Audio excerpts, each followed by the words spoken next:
AM Extra is watching out for you. And as we go into the third year of this pandemic, which is hard to believe. Now, this morning, we're asking if you test positive for COVID, what are some things that you can do to help reduce risk of hospitalization or even death aside from getting vaccinated? Well, obesity has been identified as one of the greatest risk factors of a serious COVID infection. A new study found that weight loss improved outcomes in COVID patients. Joining us live to explain is bariatric surgeon from the Oregon Weight Loss Surgery in Portland, Dr. Emma Patterson. Good morning. Thanks for joining us. Good morning. Thanks for having me. So what do we know so far about obesity and its role, its impact that it can have on COVID-19? Well, we now know that obesity is a significant risk factor for doing worse with COVID. It's not going to make you more likely to catch COVID, but if you do, you're going to be 50% more likely to have to be admitted to hospital, need oxygen, or end up in the ICU, which we know are bad prognostic indicators.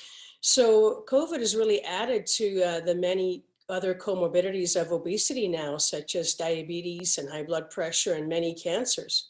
Well, 50%, that's quite a difference. That's a massive jump there. What are some of the options to help mitigate the risk of the effects of obesity and COVID? Well, losing weight, of course. So apparently about 40% of Americans have gained some weight during COVID. For most people, that would be 10 or 20 pounds. But once patients get into the obesity categories with their body mass index over 30, then really studies have shown that they need to have an intervention such as, a procedure that we do for weight loss, such as the lap band. That's the most least invasive procedure. There's no cutting, stapling, or removing any body parts. And it's a nice adjustable system that we place in the body around the stomach and can help patients maintain their hunger and reduce their eating.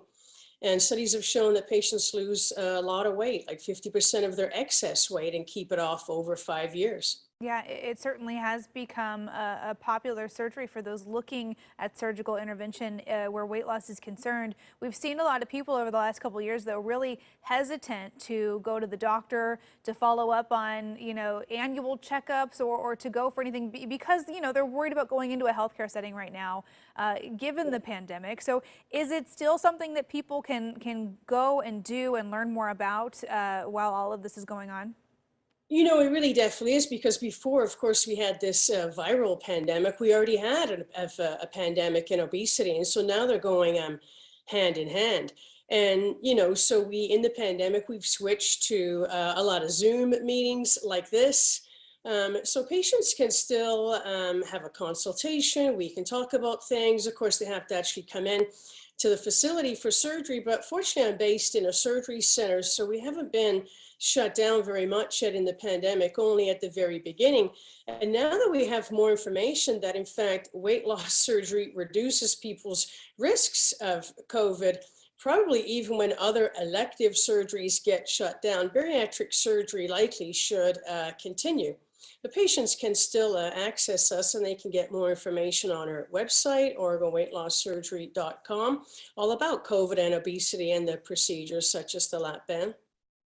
That's great. I was just about to ask you where we can get some more information, so I'm glad you mentioned that because it's important information to have. Dr. Patterson, thank you so much for taking the time to join us on AM Extra this morning. Some very, very valuable information and advice there. Appreciate your time.